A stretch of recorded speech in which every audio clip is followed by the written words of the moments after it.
পায় সেই জন্য বোঝা যায় তারা হ্যাপিকে যথেষ্ট ভালোবাসে। এই হ্যাপি একজন বেলি ডান্সার, এর সাথে সাথে সে কুকিংটাও বেশ ভালো জানে। তাই হ্যাপির মন খারাপ থাকলে সে ডান্স করতে করতে রান্না করে। এইবারও হ্যাপি রান্নাঘরে গিয়ে তার স্পেশাল স্যান্ডউইচ বানানো শুরু করে, আর সাথে হ্যাপি একটু অন্যরকম ভাবে ডান্সও করছিল। সে পুরো তার মার মতো। সাকুবাইও কোনো কাজ করার সময় এরকম ডান্স করত। এদিকে হ্যাপি তার স্যান্ডউইচ ভালো করে বানিয়ে স্মিথ আর শিবাকে খেতে দেয়। সবসময়ের মতো এইবারও স্যান্ডউইচটা অনেক সুস্বাদু হয়, তাই তারা দুজনই চেটে পুটে খায়। এরপর আমাদেরকে ইন্ডিয়ার গোয়া শহরে মামা নামের একজন মেয়েকে দেখানো হয়। সেখানকার একটা ফ্যাক্টরিতে লেখা ছিল মামাস ক্রাইম ফ্যাক্টরি। এর মানে এই মামাই হলো সেই জিমির মেয়ে, যে ছোটবেলায় জিমির হাত থেকে আংটিটা নিয়েছিল। এবং মামা একজন মেয়ে হয়েও সে এখন একজন ডন। আসলে মামা বিদেশি বড় বড় কেমিক্যাল সায়েন্টিস্টদের ধরে এনে তার ফ্যাক্টরিতে কাজ করাচ্ছে, আর সে লন্ডন থেকে বিয়েট্রিস নামের একজন ডার্মাটোলজিস্টকে কিডন্যাপ করে নিয়ে এসেছে। মামার উদ্দেশ্য মানুষের স্কিন কালার চেঞ্জ করা, আর তাই সায়েন্টিস্টদের ধরে এনে মামা তাদের দিয়ে এই প্রজেক্টের কাজ করিয়ে যাচ্ছে। আর এই সব করছে মামা তার বাবা অর্থাৎ জিমির মৃত্যুর প্রতিশোধ নেওয়ার জন্য। মানে মামার এই প্রজেক্টের মাধ্যমেই সে জিমির খুনিকে ধরে তাকে মেরে ফেলবে। অন্যদিকে ক্যানেথ আবারও কল দেয় স্মিথকে। স্মিথ ক্যানেথের কল রিসিভ করেই লুকিয়ে কথা বলতে থাকে। সে সরাসরি স্মিথকে বলে সে তার ছেলে হ্যাপির ব্যাপারে কথা বলতে চায়। তারা কিছু ফিল্ড ওয়ার্ক চালু করতে যাচ্ছে ইন্ডিয়াতে। স্মিথ ইন্ডিয়ার কথা শুনেই অবাক হয়ে যায়, তাই সে সরাসরি ক্যানেথকে মানা করে দেয় যে সে ইন্ডিয়ার কোনো কাজে হ্যাপিকে দিতে পারবে না। তখন ক্যানেথ স্মিথকে বোঝায় যে সে জানে হ্যাপি বড় কোনো স্পাই এজেন্টের পক্ষ থেকে আছে। তখন পাশে দাঁড়িয়ে থাকা শিবা ক্যানেথকে বলে হ্যাপি কোনো এজেন্টের লোক না, হ্যাপিকে তারা অ্যাডপ্ট করেছে। শিবার কথা শুনে ক্যানেথ বলে তাহলে তারা হ্যাপিকে স্পাই এজেন্ট বানিয়ে দিবে, অর্থাৎ ক্যানেথরা তাদের মিশন পূরণ করার জন্য হ্যাপিকে ট্রেনিং দিবে একজন স্পাই এজেন্ট হওয়ার জন্য। ক্যানেথ স্মিথকে জিজ্ঞেস করে হ্যাপি কি হিন্দি বলতে পারে। স্মিথ জানায় হ্যাপি যে ইন্ডিয়ান সেটা এখনো সে নিজেই জানে না, তাই সে হিন্দি ভাষা বোঝে না। সে শুধু ডান্স করে আর রান্না করে। সে খুবই সাধারণ একজন মানুষ। এই বলে স্মিথ তাড়াতাড়ি করে ক্যানেথের কল কেটে দেয়। এইদিকে আমরা দেখতে পাই হ্যাপি নিচে নামার সময় স্মিথের কথা শুনে ফেলে যে হ্যাপি ইন্ডিয়ান, তাই সে সাথে সাথে সেখানে দাঁড়িয়ে যায়। স্মিথও তখন হ্যাপিকে দেখে চুপ হয়ে যায়। এখন তো আর উপায় নেই, তাই স্মিথ আর শিবা মিলে হ্যাপিকে সব সত্যি বলে দেয় যে তারা তাকে কোথা থেকে নিয়ে এসেছে এবং সাকুবাই হ্যাপির আসল মা ছিল। আর স্মিথ হ্যাপিকে ইন্ডিয়া যাওয়ার মিশনের ব্যাপারেও বলে, তবে সে হ্যাপিকে ইন্ডিয়া যেতে দিতে চায় না। যদি সে কোনো ঝামেলায় জড়িয়ে পড়ে তখন হ্যাপি জানায় সে ইন্ডিয়া যাবে, তবে শুধুমাত্র একজন স্পাই এজেন্টের জন্য না। সে নিজের দেশে ফিরে যেতে চায়, নিজের দেশটাকে দেখতে চায়। স্মিথরা হ্যাপির কথা শুনে তখন তার দিকেই তাকিয়ে থাকে। সে সময় হ্যাপি তাদের কাছে জানতে চায় তার আসল নাম কি। স্মিথ জানায় তার আসল নাম হচ্ছে হ্যাপি প্যাটেল। এরপরে আমরা দেখি হ্যাপি তার ব্যাগপত্র গুছিয়ে চলে যায়, যেখানে তাকে এজেন্ট হওয়ার জন্য আর ইন্ডিয়ার ব্যাপারে জানার জন্য ট্রেনিং দেওয়া হবে। যেহেতু হ্যাপি বাচ্চা থাকাকালীন এই লন্ডনে চলে এসেছে, তাই তার কিছুই মনে নেই। আর হ্যাপি কখনো ইন্ডিয়ান কালচার বা ভাষা এইসব শেখেইনি। তাই ক্যানেথ আর তার টিম মিলে দায়িত্ব নেয় হ্যাপিকে ইন্ডিয়া যেয়ে ধীরে ধীরে মিশন পূরণ করার জন্য যা যা দরকার সবকিছু ট্রেনিং দেওয়া হবে। ক্যানেথরা হ্যাপিকে আসলেই একটা স্পাই এজেন্ট ভেবেছিল, তবে তারা তো আর জানতো না যে হ্যাপি খুবই বোকাশোকা ছেলে যে শুধু রান্না আর ডান্সই করতে পারে। তো এরপরই হ্যাপি ট্রেনিং শুরু হয়ে যায়। হ্যাপির জন্য আগে থেকেই পুরো সেট আপ করে রেখেছিল তারা। আর হ্যাপি যেহেতু একেবারেই হিন্দি ভাষা বলতে পারে না, তাই তার প্রথম ট্রেনিং এ হ্যাপিকে একটা হিন্দি মুভি দেখানো হয়, যেটার সাহায্যে হ্যাপি কিছু কিছু হিন্দি ভাষা সহ বিভিন্ন মুভমেন্টও শিখতে পারবে। এরপর হ্যাপিকে ইন্ডিয়ার খাবার দেওয়া হয়। সেই খাবার দেখে খুব খুশি হয়ে যায় আর সেটা চামচ দিয়ে খেতে যায়। তখন একজন লোক এসে হ্যাপির চামচ ফেলে বলে ইন্ডিয়ার প্রথম রুলস হচ্ছে খাবার খাওয়ার সময় কোনো ধরনের চামচ ব্যবহার করা যাবে না। লোকটার কথা শুনে হ্যাপি এবার নিজের মুখ দিয়ে খাবার খেতে যায়। তখন লোকটা তাকে এক ধমক দিয়ে বলে আরে হাত দিয়ে খাবার খাও। এরপর হ্যাপিকে প্র্যাকটিস করতে দেওয়া হয়, যেখানে একজন মেয়েকে ইমপ্রেস করতে হবে তাকে। হ্যাপি এখানে অনেক বেশি নার্ভাস ছিল, আবার সে হিন্দি ভাষাগুলোও ভুলভাল বলছিল।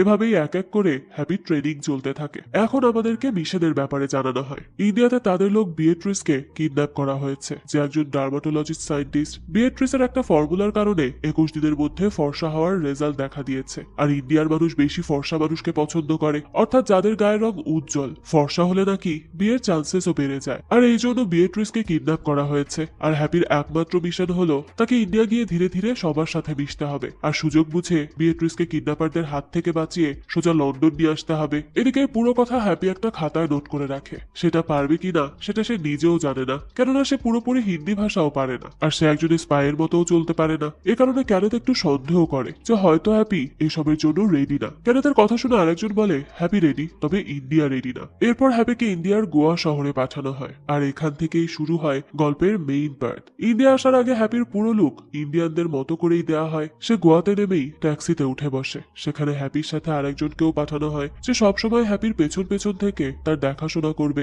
এদিকে হ্যাপি ট্রেনিং মোতাবেক ট্যাক্সি ড্রাইভারের সাথেও ভাড়া নিয়ে বার্গেনিং করে। ভাড়া প্রায় অর্ধেক টাকা সে কমিয়ে নেয়। হ্যাপি খুব ভালো করে করেই বুঝতে পেরেছে ইন্ডিয়াতে সবকিছু নিয়ে বার্গেনিং করাটা কতটা জরুরি। এরপরে হ্যাপিকে বলে দেওয়া লোকেশন মতো সে একটা হোটেলে চলে যায়। হোটেলের রিসেপশনেই হ্যাপি গীত নামের একজনকে দেখতে পায়। গীত প্রথমে হ্যাপিকে চিনতে পারছিল না, তখন হ্যাপি একটা কাগজ বের করে সেখানে লেখা একটা কোড পড়ে গীতকে শোনায়, আর তখনই সে হ্যাপিকে চিনতে পারে। সে সময় আমরা জানতে পারি এই গীত ও হ্যাপিদের মিশনে আছে, আর হ্যাপি সেটা কোড চায়ের মাধ্যমে জানায়, অর্থাৎ চা খাওয়াও এক ধরনের কোড। তবে চা খেয়ে হ্যাপির কাছে তেমন মজা লাগছিল না। তখন হ্যাপি তার আর গীতের চায়ের মধ্যে একটু মশলা আর এলাচি দেয়। এটা দেওয়ায় চায়ের স্বাদ অনেকটা বেড়ে যায়, আর এটা খেয়ে গীত একদমই ফিদা হয়ে যায়। হ্যাপি আসলে সব খাবারের ব্যাপারে অনেক কিছু জানে, তাই এরকম কোনো খাবারে কিছু কম হলে সেটা হ্যাপি নিজের মতো করে টেস্টি বানিয়ে ফেলে, আর সে যা করে সেটাই হয়ে যায় হ্যাপির নতুন রেসিপি। তো চা খেতে খেতেই গীত হ্যাপির থাকার রুমটাও বুক করে ফেলে। এরপর সে হ্যাপিকে রক্সি নামের একটা মেয়ের সাথে পরিচয় করায়। মূলত রক্সিও এখন থেকে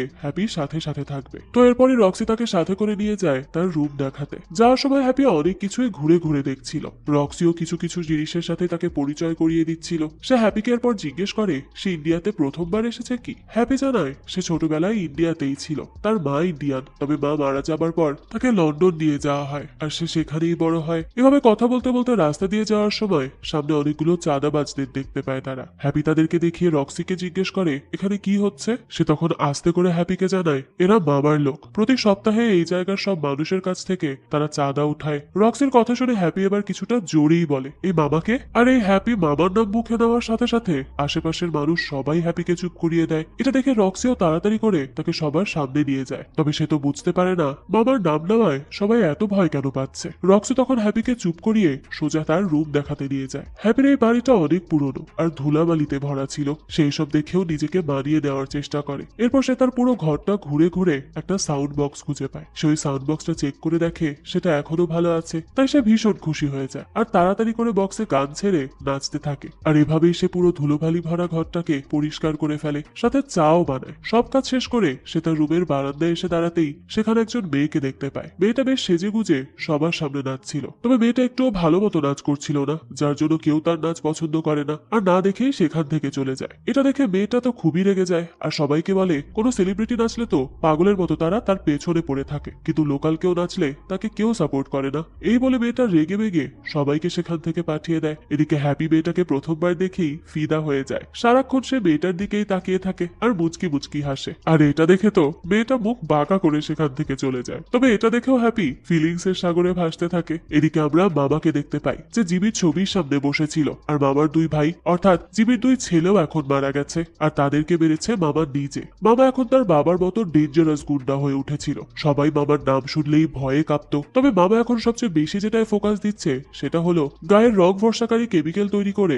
নিজের ব্র্যান্ড দাঁড় করানোর। কারণ ইন্ডিয়ার বেশিরভাগ মানুষই নিজের স্কিন কালারকে পছন্দ করে না, সবাই চায় ফর্সা হতে, আর এই সুযোগটাকেই সে কাজে লাগিয়ে অনেক অনেক টাকা ইনকাম করতে চায়। অন্যদিকে ইন্ডিয়াতে থাকতে থাকতে হ্যাপি এখন নিজের জন্য বাজার করাও শুরু করেছে। প্রতিদিন বাজারে গিয়ে ফ্রেশ ফ্রেশ সবজি বার্গেনিং করে কিনে ফ্রেশ ফ্রেশ রান্না করে সে খায়। একদিন বাজারে হ্যাপি রক্সিকে দেখতে পায়। রক্সি তখন শুধু চা দিয়ে নাস্তা করছিল। এটা দেখে হ্যাপি এবার রক্সিকে তার সাথে করে নিয়ে যায় আর নিজের হাতে তাকে ফ্রেশ ফ্রেশ মজাদার নাস্তা বানিয়ে দেয়, আর সেটা সুন্দর করে সাজিয়ে সার্ভ করে। রক্সিও তো সেই খাবার খেয়ে অনেক মজা পায়। রক্সির রিয়াকশন দেখে হ্যাপিরা অনেক খুশি হয়। এটা হ্যাপির নিজস্ব রেসিপি, যেটার জন্য সে আরো বেশি এক্সাইটেড ছিল। এদিকে ততক্ষণে সেখানে গীত চলে আসে আর হ্যাপিকে বলে আজ থেকে তাদের মিশন শুরু হতে যাচ্ছে, অর্থাৎ হ্যাপিকে এখন থেকে তার কাজ শুরু করতে হবে, যেটার জন্য তাকে ইন্ডিয়াতে পাঠানো হয়েছে। তবে খুঁজতে যাই তো হ্যাপি ঝামেলায় পড়ে যায়, কারণ তারা আসল কিডন্যাপারটাকে সেটা এখনো জানতো না। তবে হিন্ট হিসেবে কেউ একজন দেয়ালে শুধু এম লিখে গিয়েছিল, কিন্তু এম দিয়ে তো